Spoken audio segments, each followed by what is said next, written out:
So with the introduction of Revu 10, stamps have been significantly modified. Number one, stamps fundamentally now are based on PDF. So before Revu 10, there was a special format that Bluebeam had created to create and save stamps.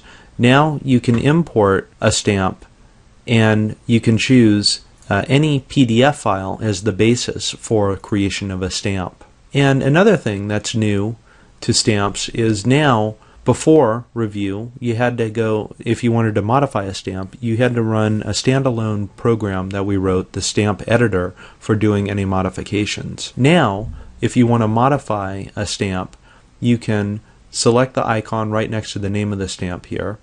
And when you do, notice that we're actually still in Revu, and Revu's opened up in a special stamp edit mode. You can see that here I'm looking at the approved stamp, and there's a little stamp indicator icon there that shows me that I'm actually working on a stamp. The stamp is shown here.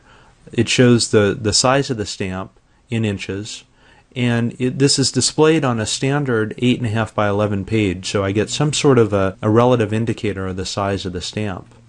Now to go modify this, it's really easy to do. So if I want that stamp to be a little larger, I just drag the rectangle larger and I can add whatever additional elements I want to here. So say I wanted to put a date and time on this approved stamp.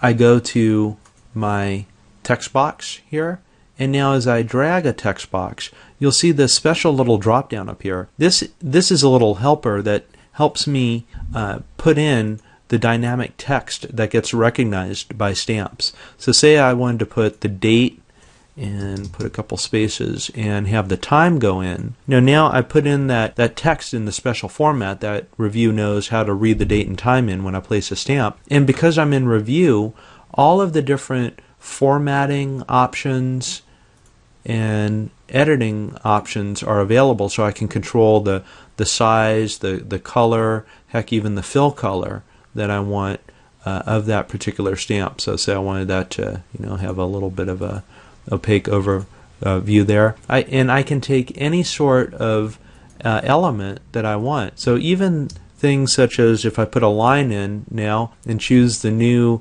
custom line styles that I have, I can take that, add that here, and so now I've have a highly customized stamp. And now I can go save this as, we'll go call it approve